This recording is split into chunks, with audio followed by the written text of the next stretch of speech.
Las obstructivas las vimos como, por ejemplo, de causas intraluminales y de causas extraluminales, que incluían las más comunes, que eran adherencias, hernias y, obviamente, neoplasias propias de la pared intestinal.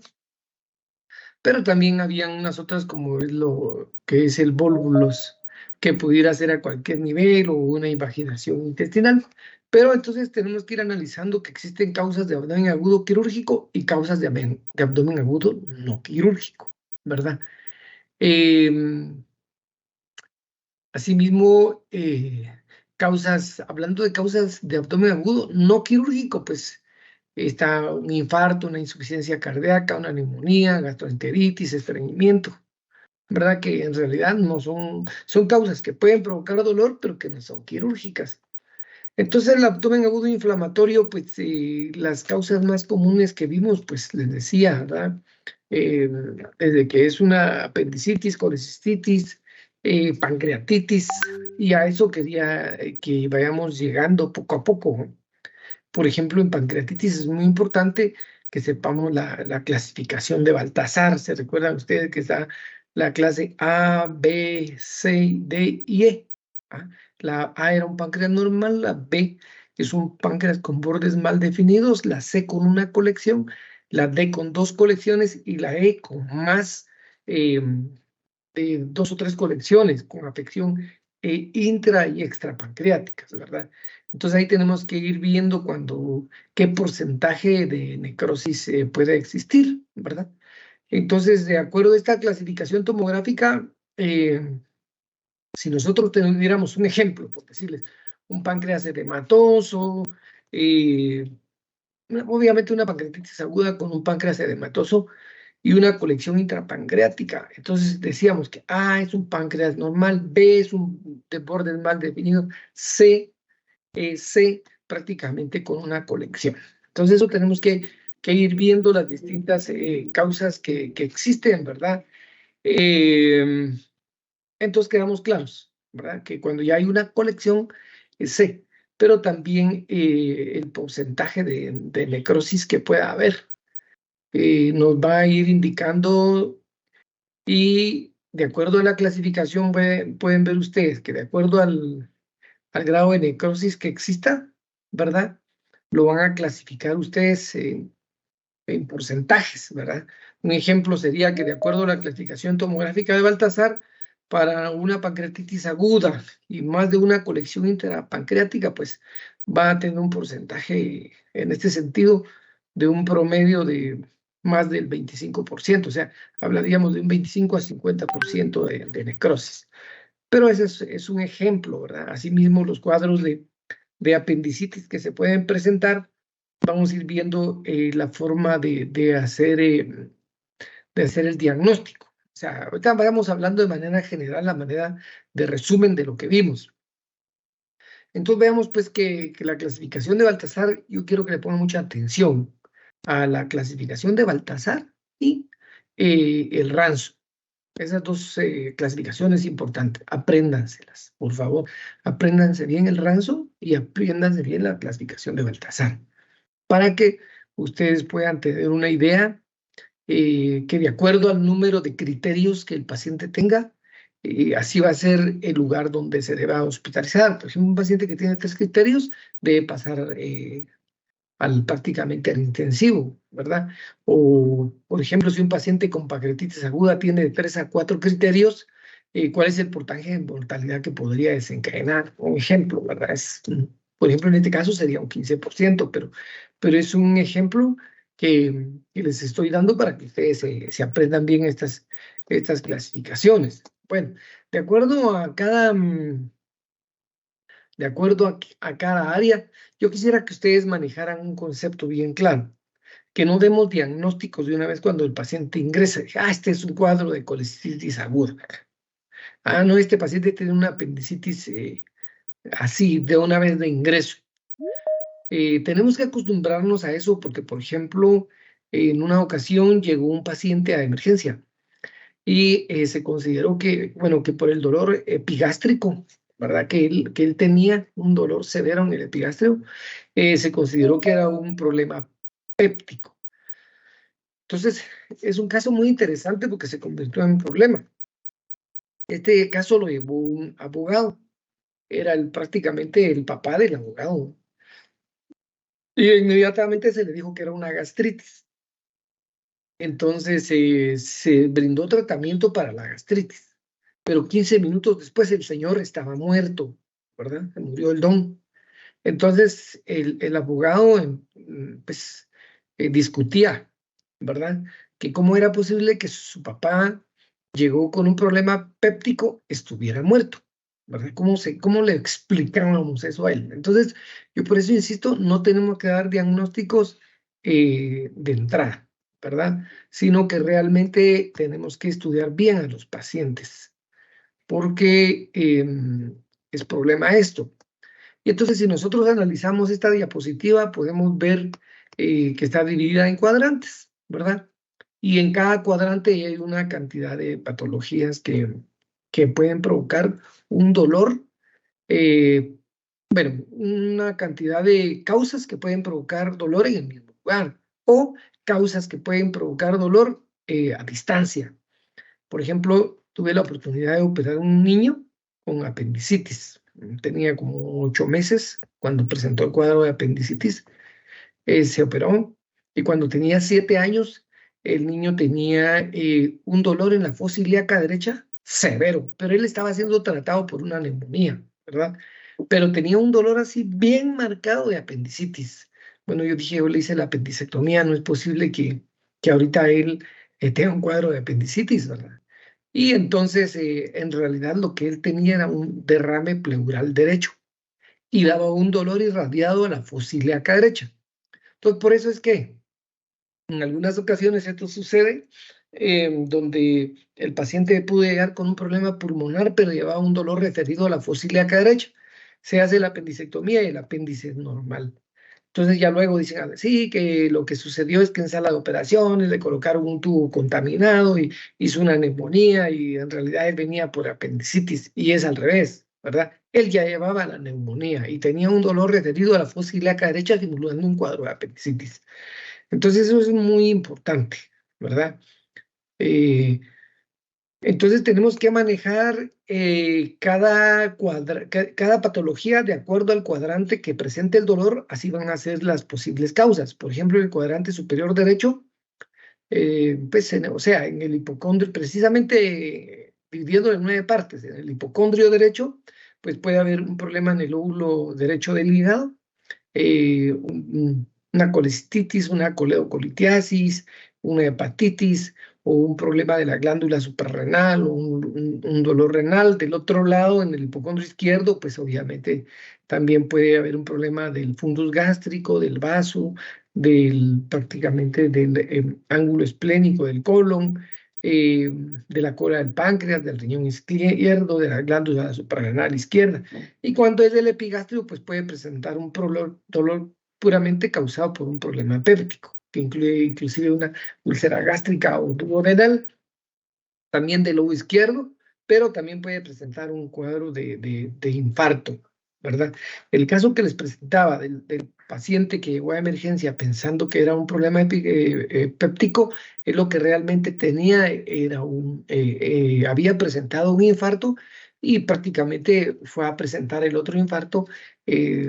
Prácticamente 15 minutos llevaba a estar en el hospital, entre un promedio de 1 hora más o menos, presentó el segundo infarto y obviamente, consecuencia de ello, pues prácticamente el paciente murió, ¿verdad? Entonces, eso tenemos que tener mucho cuidado, no etiquetar a los pacientes en cuanto llegan. En el flanco derecho, pues tenemos lesiones prácticamente del colon ascendente, del riñón derecho, asas de intestino delgado. En el izquierdo, pues va a haber el colon descendente, riñón izquierdo, asas de intestino delgado. Son las estructuras que están en esas áreas y que pueden provocar dolor. Por ejemplo, en la zona periumbilical, pues vamos a tener referencia al epiplón mayor, del mesenterio, del colon transverso, intestino delgado y la aorta.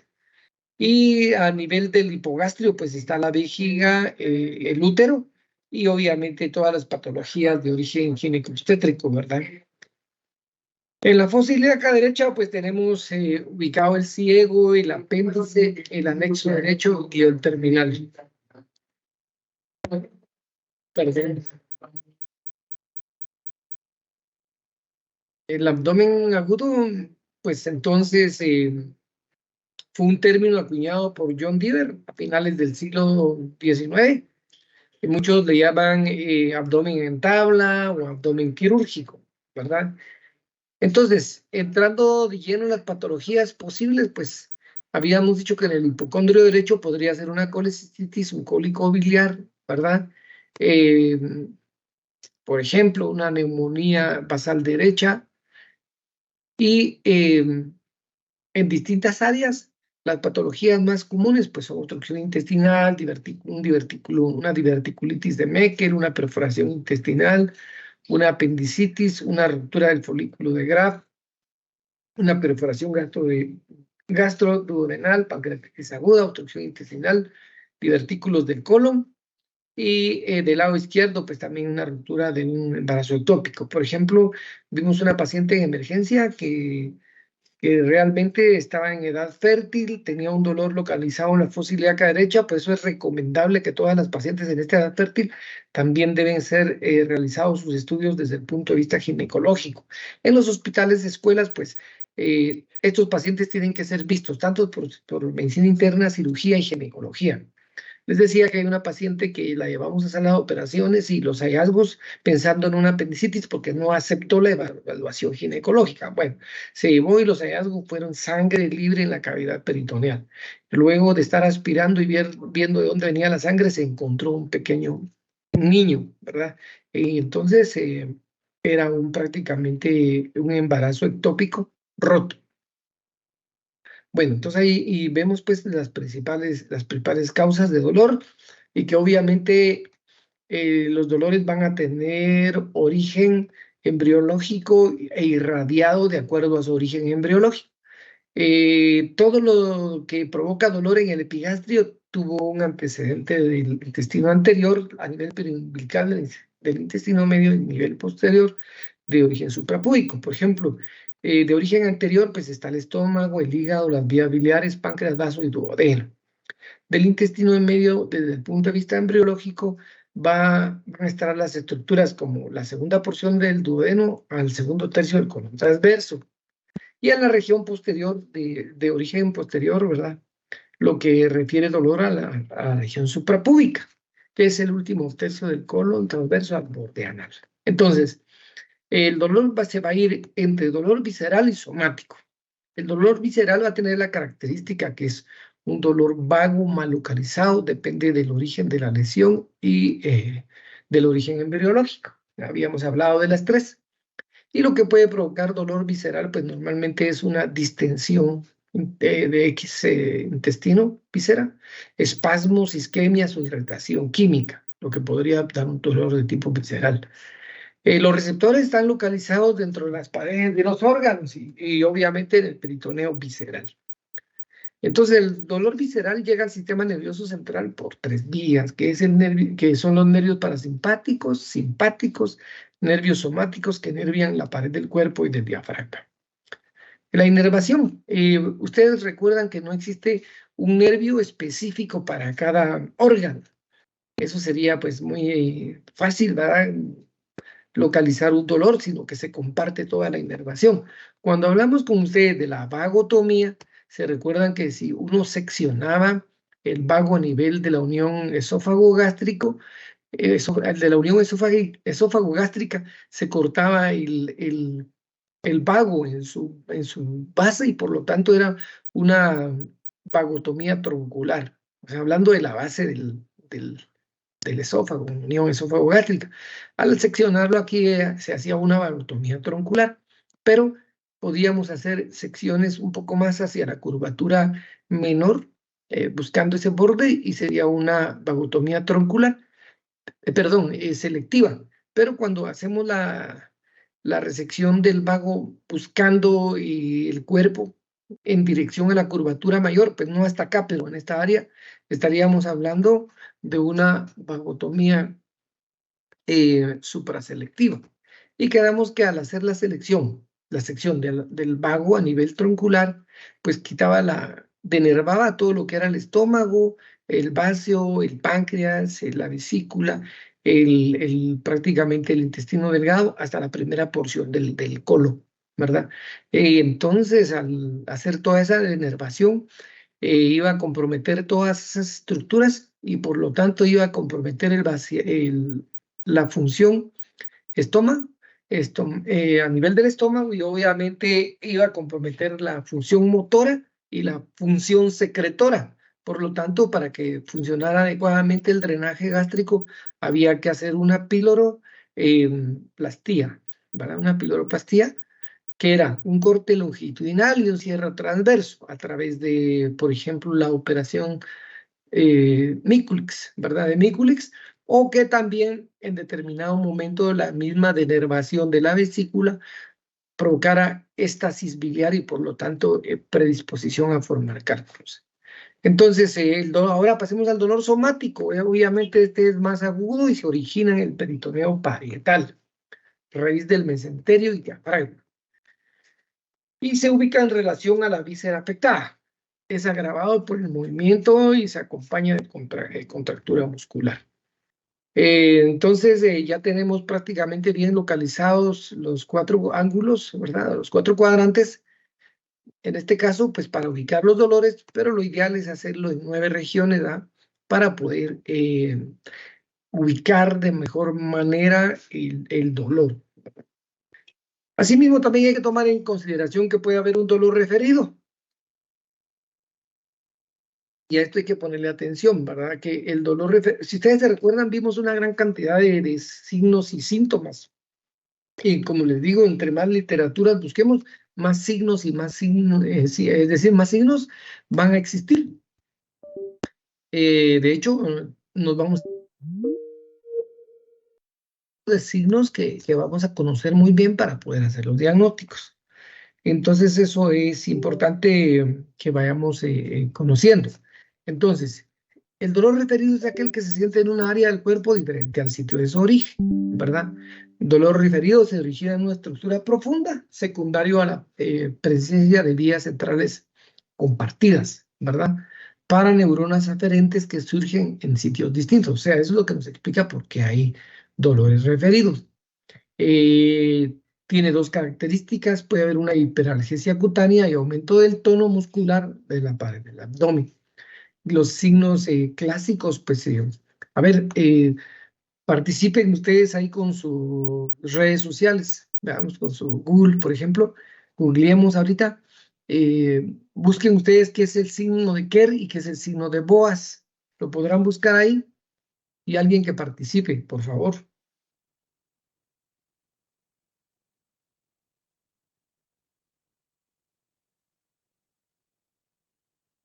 Pensar en una agresión contra el signo de Kerr consiste en la aparición de dolor referido a los hombros, especialmente el izquierdo, cuando se palpa la región superior del abdomen y se caracteriza clásicamente a la ruptura esplénica.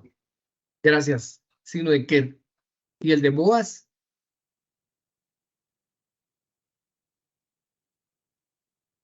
¿Pones?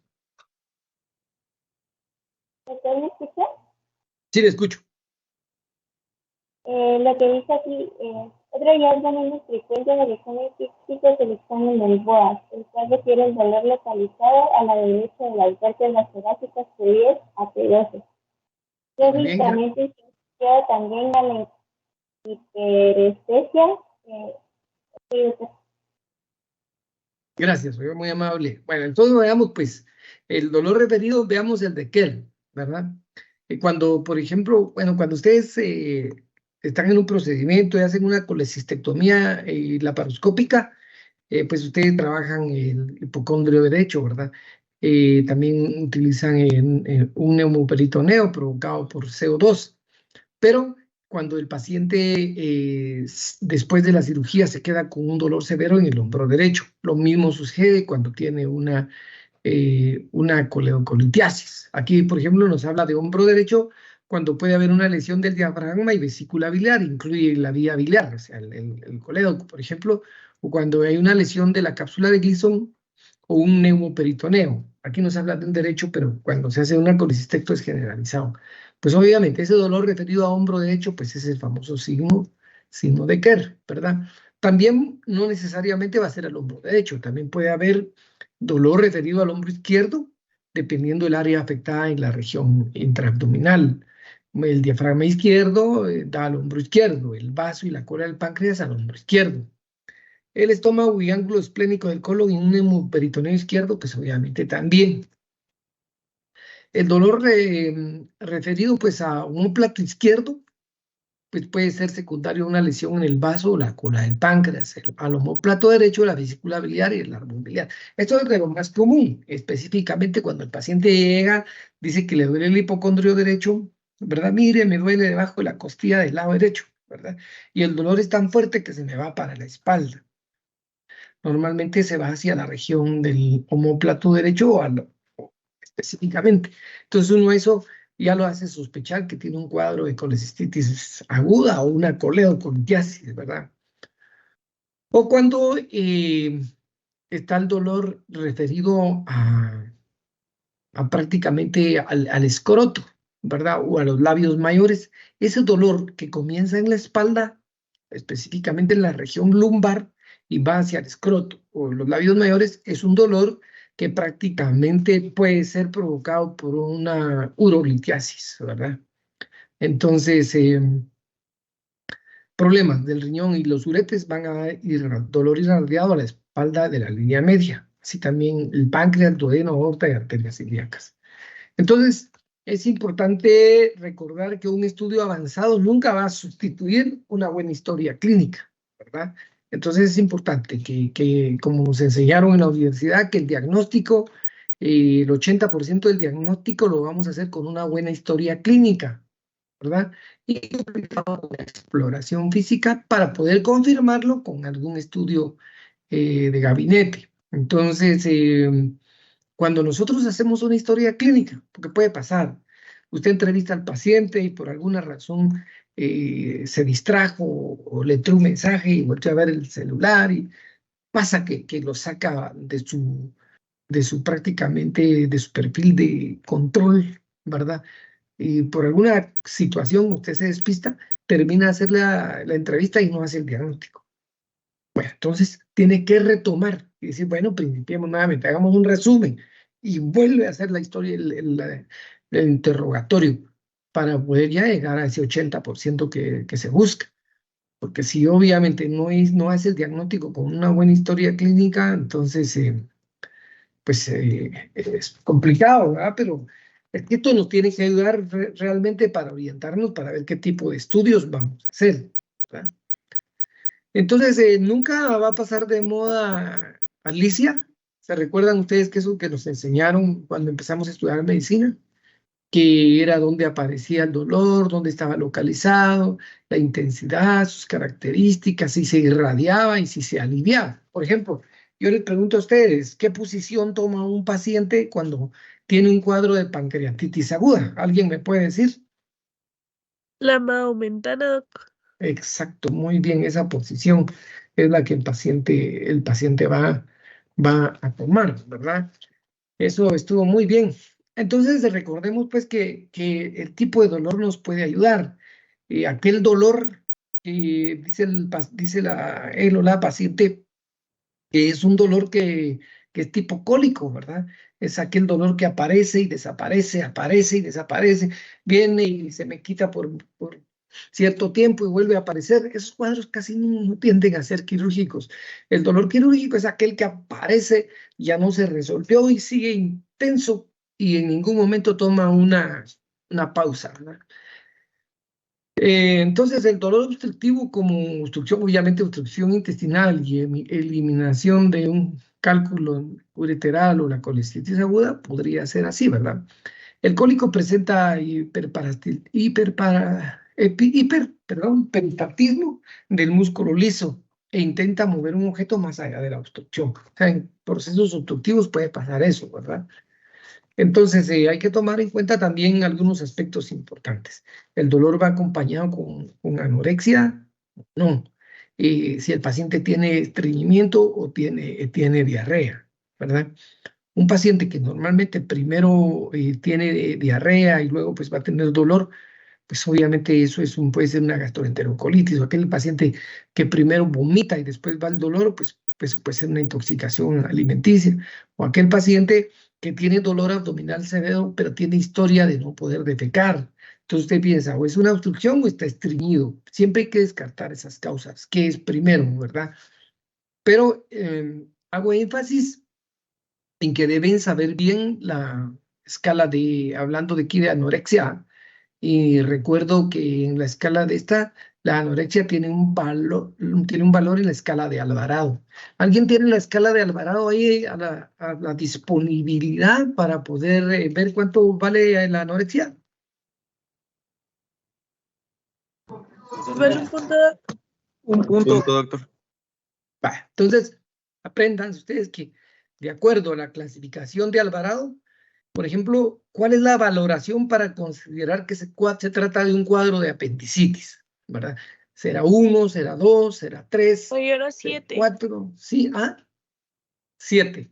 O sea, con 7 puntos ustedes pueden considerar que se trata de un cuadro de apendicitis, ¿verdad? Entonces, o sea, la clasificación máxima es de ¿cuántos puntos? 10. Ahora 9. 10, perfecto, ¿verdad? Muy bien. Muy bien, jóvenes. Entonces, es importante también que la inspección de un paciente, pues, ¿se recuerdan cuál es el orden de cómo evaluar un abdomen? Si primero lo percuten, luego lo palpan, y después lo auscultan, y por último la inspección, o es al revés. ¿Cómo lo hacen ustedes? ¿Qué va primero? Inspección, auscultación, palpación y percusión. Perfecto, ese es el orden, ¿verdad? Primero lo van a observar, ¿verdad? Luego lo van a auscultar, ¿verdad?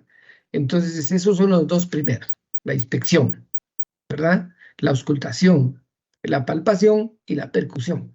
Siempre se recomienda que empecemos a evaluar a un paciente con dolor abdominal, por ejemplo, que tenga un dolor en la fosa ilíaca izquierda. Pues no vayamos de lleno y huyémosle ahí la fosa ilíaca izquierda, no. Siempre comencemos distales al dolor y el orden debe ser a favor de las agujas del reloj, ¿verdad? Una recomendación es que cuando esté indicado hacer un tacto rectal o un examen ginecológico, por favor, nunca lo hagan solos. Siempre debe haber otra enfermera, debe haber un familiar, debe haber idealmente alguien algún familiar del paciente o alguien más del hospital, ¿verdad? Porque les conté de un caso de un estudiante o un residente que fue acusado porque hizo un examen ginecológico y obviamente esto fue a parar a la cárcel. El residente tardó 6 meses en la cárcel mientras se determinó que no había sido ningún tipo de abuso. Entonces, bueno, pues el asunto en este caso es que la paciente tenía antecedentes prácticamente policíacos y que siempre había estado tratando de chantajear a las personas.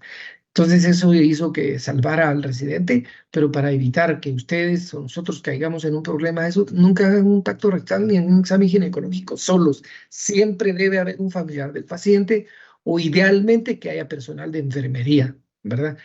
Obviamente que mejor que esté una enfermera, ¿verdad? Para que pues, eso pues va a mitigar la situación. Bueno, entonces ante un abdomen agudo los signos invariantes pues van a ser contractura abdominal involuntaria, una distensión asimétrica, una percusión dolorosa del abdomen, dolor a la descompresión brusca, hipersensibilidad de la piel y de la pared, abdomen inmóvil, involuntario, una tumoración, ¿verdad? Pero para todo esto, pues nos vamos a ir haciendo, tenemos que ir viendo bien cuándo está indicado cada estudio. Entonces, por favor, ayúdenme en este momento y van a repetir ustedes los siguientes síntomas. Alguien que comience en el hipocondrio derecho, por favor.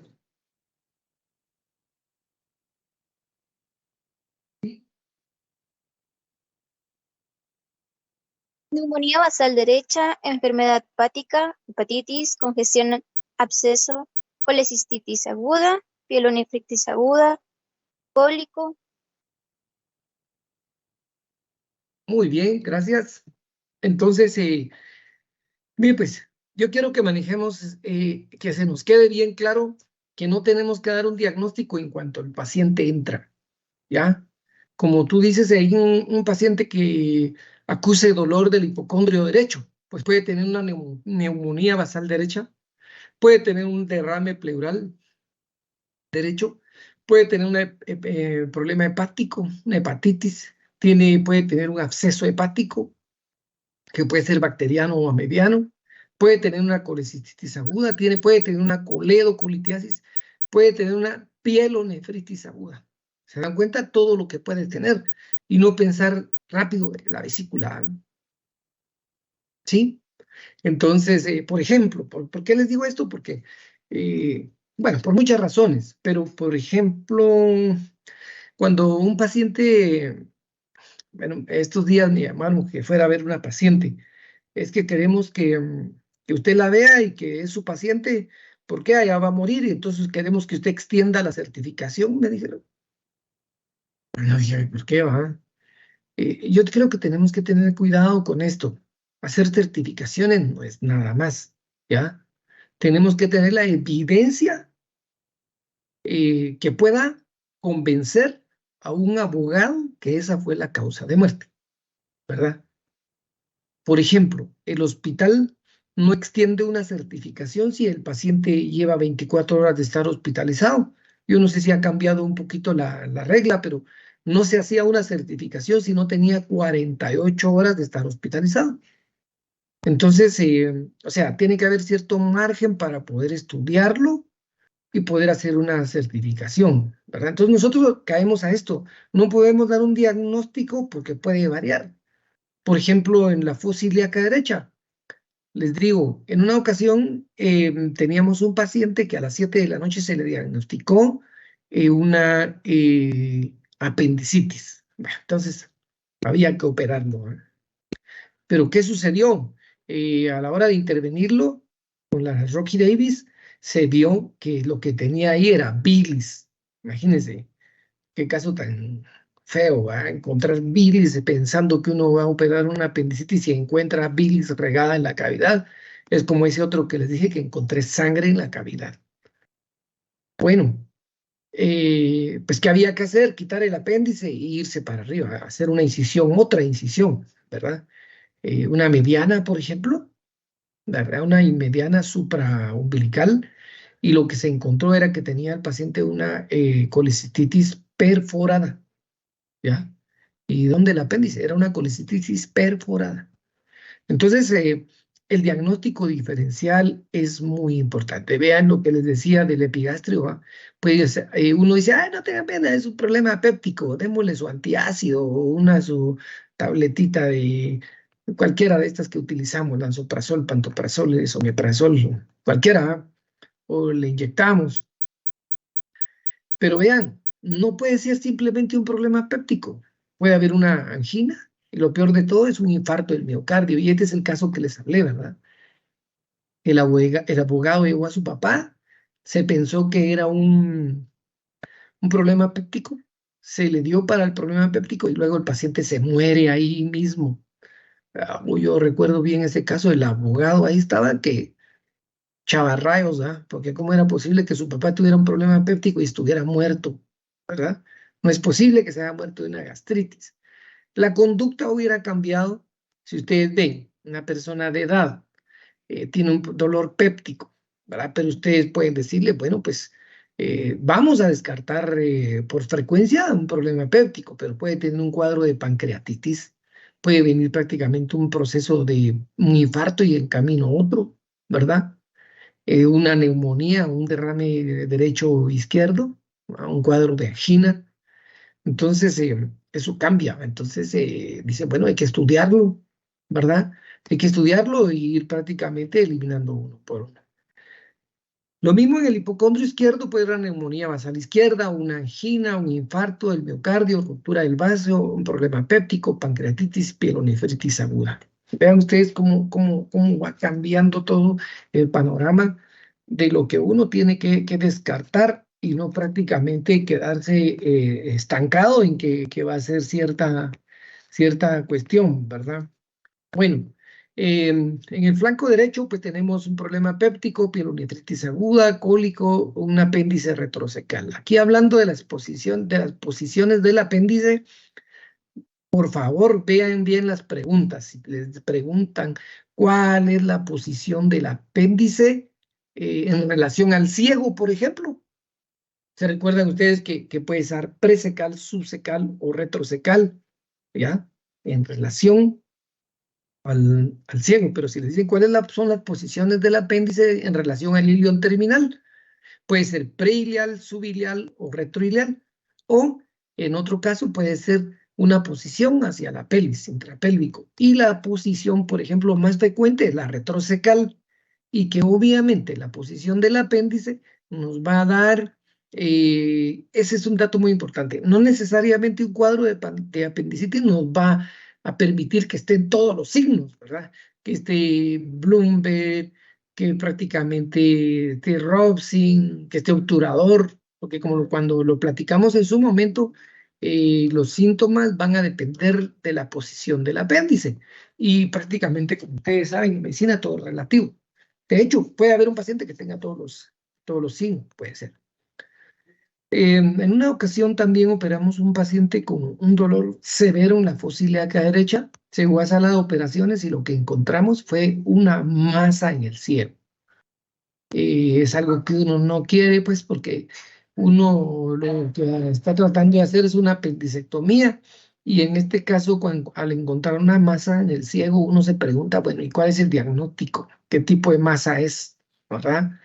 Y el problema es que hay que proceder hacer la resección de la masa y hacer una ilio transverso o ascendente anastomosis.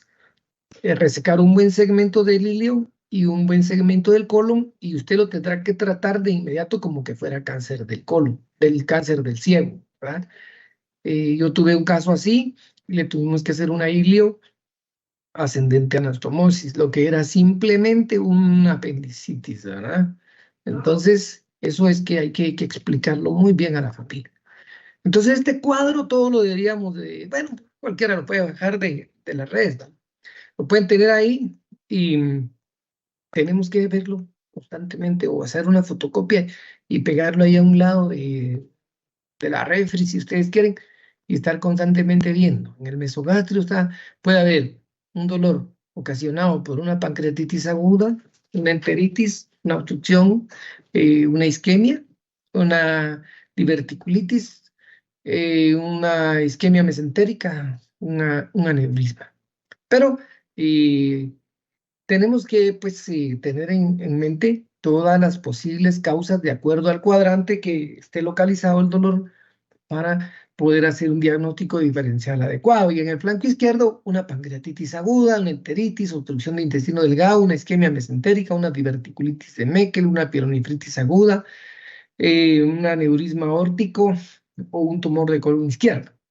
Vean ustedes todo lo que puede haber en una sola área. Y la más común, pues, es la fosa ilíaca derecha, donde primero está apendicitis por su frecuencia, pero puede ser una adenitis, como les decía, un tumor del ciego, una ileitis terminal. Yo recuerdo bien un paciente que tenía un dolor bien, bien característico en la fosa ilíaca derecha, pero por historia no coincidía con apendicitis.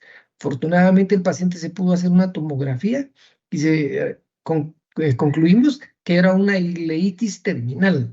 Obviamente respondió bien al tratamiento para fiebre tifoidea. También puede haber una salpingitis aguda y toda la patología de tipo ginecológico, desde un quiste ovárico retorcido, un embarazo ectópico, y también una endometritis. Ahí, pues en estas, tanto la fosa ilíaca izquierda como la derecha, no podemos dejar de pasar desapercibida un cuadro de infección del tracto urinario, ¿verdad? Pero no confiarnos simplemente que es una infección urinaria, porque muchos pacientes a los cuales se les etiquetó como infección urinaria regresan 2 o 3 días con un cuadro de apendicitis complicado. Entonces, por eso es que es indispensable hacer un buen diagnóstico adecuado. Ustedes recordarán que yo les guié algunos parámetros para considerar apendicitis, ¿verdad? Sobre todo la escala de Alvarado, que vamos que se van a aprender de memoria. Y obviamente algunos signos, los signos clínicos, ya todos lo saben, por favor no confundir los signos clínicos con los signos radiológicos. Eso es algo muy importante. Diferencienlos bien. Y obviamente para considerar apendicitis aguda, uno de los signos ultrasonográficos debe ser que el diámetro anteroposterior del apéndice mida. Ustedes tienen que ver cuánto va a medir para poder considerar apendicitis. Entonces, les ruego tomar esos parámetros. Si va a medir 7 centímetros, 4 milímetros, 5 milímetros, o realmente 7 milímetros sería la respuesta. Pues o sea, eso es para que ustedes se lo aprendan y sepan, ¿verdad? Entonces, en el hipogatrio, pues puede haber un globo vesical o una perforación vesical, un tumor, una diverticulitis aguda o un tumor.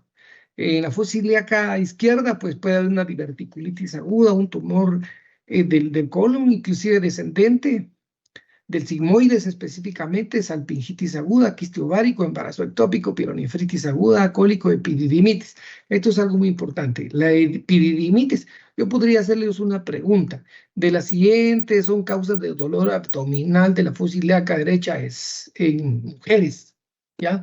Y podría decirles apendicitis, adenitis, tumor del ciego, infección del tracto urinario y epididimitis. Obviamente la respuesta va a ser epididimitis.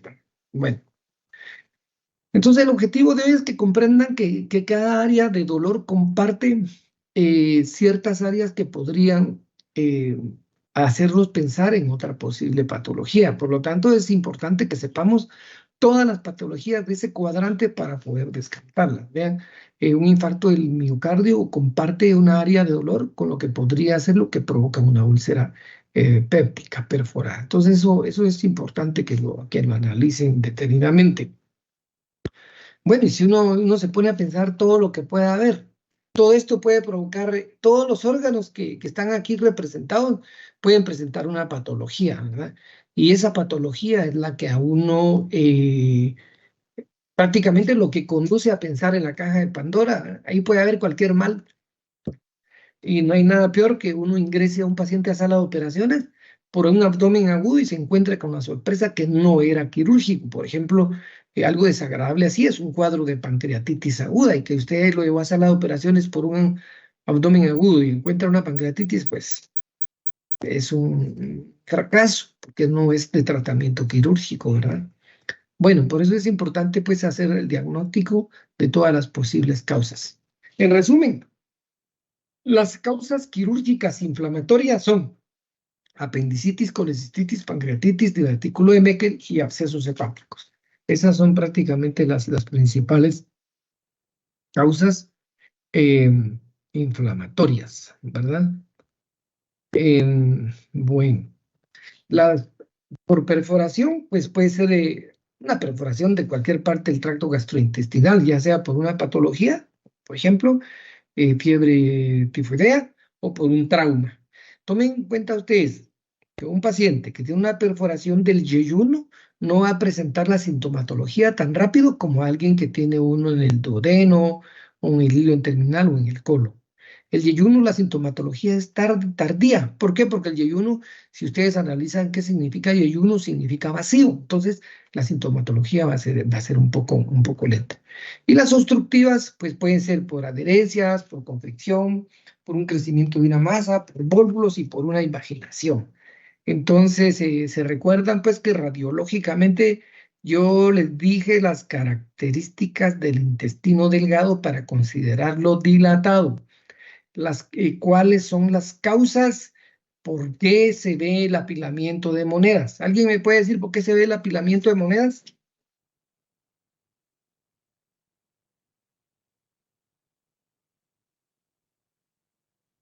Obstrucción intestinal, doctor.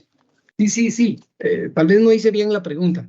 Provoca obstrucción de intestino delgado, pero ¿qué estructura anatómica evidencia la característica de las apilamiento de monedas? Por ejemplo, si hablamos válvulas de Kerkin. Las válvulas conniventes o de Kerckring. Perfecto. Muy bien. Válvulas conniventes o de Kerckring. Eso es característico, ¿verdad? Como en el colon están las austras. Entonces, ustedes tienen que ver ustedes pueden determinar a qué nivel está la obstrucción. Si no se ve el marco cólico, pues obviamente es una obstrucción que está antes de la válvula ileocecal, ¿verdad? Una cosa muy importante, que nunca hagan el tacto rectal ante un paciente obstruido y luego le toman la radiografía, porque eso nos hace ver en la radiografía que hay gas en la ampolla distal. Entonces eso no lo tienen que hacer ustedes, ¿verdad? Primero la sonda, la radiografía, y después el tacto, porque si no vamos a decir, no, no hay pena, no está obstruido, hay gas en la ampolla, ¿verdad? Entonces en la ampolla rectal, y eso no es así, fue por el problema este del tacto. Entonces, las causas comunes de abdomen quirúrgico, pues las que citamos aquí son una de las principales, pues, tanto así que en niños la principal causa es la invaginación y en adultos las adherencias y las hernias. Causas isquémicas, trombosis mesentérica, o un embolismo, un problema péptico o una hernia estrangulada. La hernia estrangulada puede ser externa o interna, ¿verdad? Hemorrágicas, por ejemplo, después de una cirugía, de una pancreatitis hemorrágica o una ruptura de un vaso. Ustedes recuerdan que las principales complicaciones de toda cirugía o es una hemorragia o una dehiscencia de la herida, ¿verdad? Entonces, si por ejemplo tenemos un paciente con pancreatitis hemorrágica, ¿qué clínica podría tener evidente en el abdomen el paciente? ¿Podría tener algún signo? Cullen o Gray Turner. Perfecto. Entonces, eso es importante, ¿verdad? Eso es importante que lo sepan muy bien. Perfecto. Muy bien. Entre otras causas, las causas ginecológicas, ¿verdad? Entre las causas ginecológicas, pues vamos a... ¿Alguien me puede leer cuáles son las causas ginecológicas? Ruptura de útero, endometriosis, embarazo ectópico, salpingitis aguda, piosalpingitis, Ujú. torsión del quiste ovárico y ruptura de folículos ováricos. Perfecto. Bueno, muy bien, gracias. Eh, Algo que nos puede a veces hacer pensar que el paciente tiene una apendicitis o uno dice está a la mitad del ciclo menstrual. Eso es importante. Cuando alguien tiene un dolor en la fosa ilíaca derecha, hablando de una dama, tiene dolor en la fosa ilíaca derecha y está a la mitad del ciclo menstrual, casi nunca es apendicitis, ¿verdad? Bueno, nunca, no, pero la posibilidad más grande es que no pudiera ser apendicitis, pero sí puede ser una folícula, una ruptura de un folículo de Graf, ¿verdad? Bueno, los laboratorios, pues, van a depender de la patología que el paciente tenga, ¿verdad? Eh, pues dice uno, aquí están las opciones, ¿verdad? Las inflamatorias, y de acuerdo a las inflamatorias, ¿qué estudio vamos a hacer? Si, pues obviamente, si ustedes ven que los orienta a que tenga un Cullen o un Gray Turner, lo que tienen que hacer es una tomografía, ¿verdad?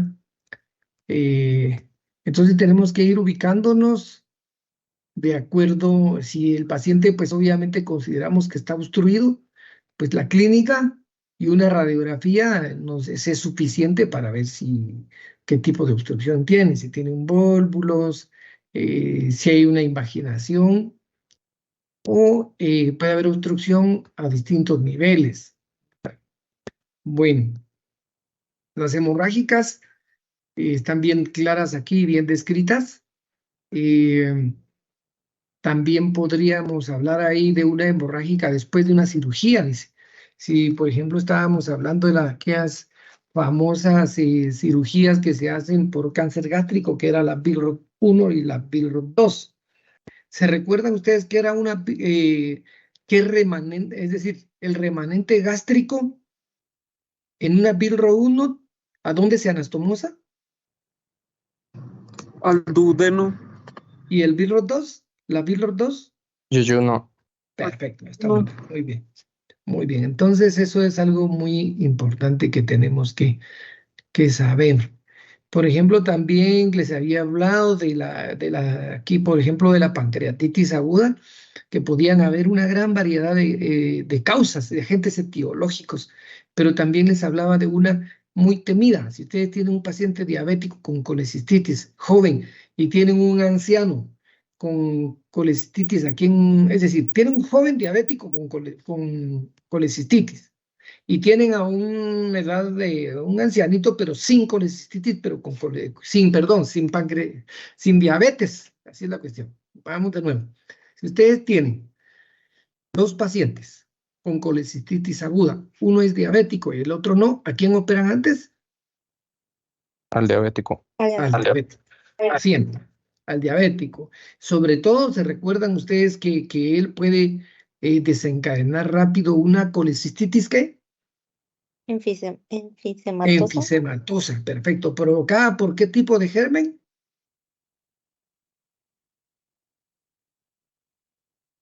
¿Se recuerdan? Ricoli.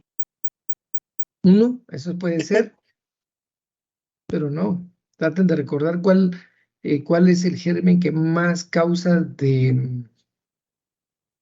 Clostridium welchi. El Clostridium welchi. Muy bien, excelente, perfecto. Bueno, entonces, ¿dónde vamos?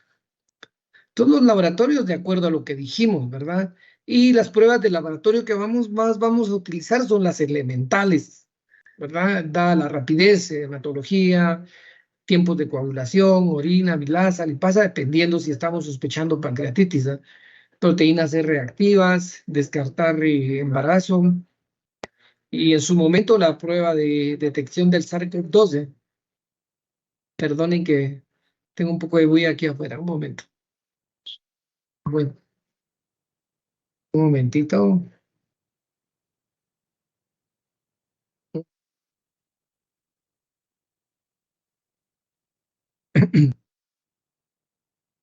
Bueno, muy bien. Entonces tenemos, y luego el orden, la radiografía, el ultrasonido, la tomografía abdominal, la resonancia magnética. Entonces, la radiografía tórax indicada en pacientes con dolor abdominal para descartar causas extraabdominales del dolor o ver si hay un neumoperitoneo, ¿eh? Tórax. En el abdomen, pues para resolver la presencia de neumoperitoneo, enfisema o niveles hidroaéreos de obstrucción de intestino. En un 50% de los casos se obtiene información que ayuda al diagnóstico. De todos modos, la clínica ya tiene que verse los datos. El ultrasonido, pues bueno, nos va a permitir detectar líquido libre, signos de obstrucción intestinal y abscesos en casos de dolor localizado, especialmente en el hipocondrio derecho, para excluir patología de la vía biliar. En flancos para excluir cólicos nefrítico, en fosas para ver los procesos de apendicitis. Obviamente ya les dije, tiene que saber los tamaños para considerar un cuadro de apendicitis o si hay presencia de líquido periapendicular. Y también nos sirve para ver la patología ginecológica. Se podría utilizar de forma excepcional en algunos pacientes para valorar la presencia de neumoperitoneo, pero el neumoperitoneo con una radiografía es más que suficiente. No vamos a decir, tienen neumoperitoneo, ahora hagámosle ultrasonido, ahora tomografía. A ese paciente lo que hay que hacer es operarlo, ¿verdad? Y la tomografía computarizada, pues es una técnica rápida, disponible y no invasiva, con los mejores valores de sensibilidad y especificidad en la detección de neumoperitoneo y la valoración del abdomen agudo en general. Pero quitemos el neumoperitoneo y dejémoslo para la radiografía. Antes, casi que no, bueno, no en todos los hospitales hay tomografía, pero se decía que una tomografía, pues prácticamente, bueno, era casi que inalcanzable y para una persona de escasos recursos, una laparotomía era la tomografía de un pobre, se decía, ¿verdad? O sea, una tomografía nos puede ayudar a no realizar un tratamiento quirúrgico. Por ejemplo, en ese paciente que les hablé que tenía una ileitis terminal, estábamos por operarlo, pero había muchas dudas por historia. Entonces la tomografía descartó que se llevara a sala de operaciones. Aquí tenemos una imagen donde ustedes pueden ver presencia de aire entre el diafragma y el hígado, el famoso signo de Chilaiditi. Aquí tenemos esas de intestino delgado dilatadas, empezaba la formación de apilamiento de monedas. Aquí tenemos un divertículo de la curvatura menor del estómago. Esta es una imagen con medio de contraste que nos representa un volvulos del estómago, volvulos gástrico. Esta es una imagen con medio de contraste donde podemos observar un colon lleno de divertículos, como están acá, entonces en los divertículos, ¿ah? están los divertículos. También un problema de trombosis, la trombosis mesentérica sí es terrible, ¿verdad? Porque hace que muera el intestino y dependiendo la cantidad de intestino que muera, pues la persona puede sobrevivir o no. Se considera que la persona puede, bueno, está comprobado que una persona puede vivir con 1 metro de intestino delgado, ¿verdad? Aquí nuevamente tenemos el famoso imágenes de una pancreatitis. Les recuerdo, pues, Baltasar y Ransom, no las vayan a olvidar. Aquí tenemos prácticamente un paciente que tenía este es un paciente adolescente que tenía una hemorragia severa. Necesitamos 12 unidades de sangre para estabilizarlo y cuando lo llevamos a la sala de operaciones encontramos esto que se fue reportado como un leiomioma y se le recuerda pues que esta era una hemorragia gastrointestinal inferior y que el límite era. ¿Cuál era el límite? ¿De dónde a dónde va la hemorragia gastrointestinal superior? ¿De dónde a dónde va la esfínter superior? esofágico inferior Desde al el ángulo de Treitz. Treitz. El letrero del esfínter esofágico superior. ¿Y la hemorragia gastrointestinal inferior? El ángulo de Treitz a la ampolla anal. Para abajo, ¿no? Muy bien, muy bien. Estamos. Aquí tenemos una imagen de un paciente que llevaba puesto el cinturón de seguridad mal puesto. O sea, el cinturón de seguridad para colocarlo hay que poner sobre las espinas ilíacas. Y él lo tenía sobre prácticamente sobre el ombligo y tuvo una sección prácticamente aquí del meso, del colon. Pero este era bilateral.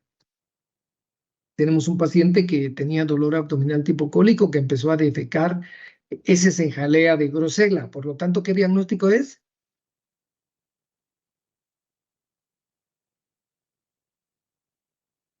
Si defecaba heces, busquen ahí eh, qué patologías intraabdominales provocan heces en jalea de Grosella.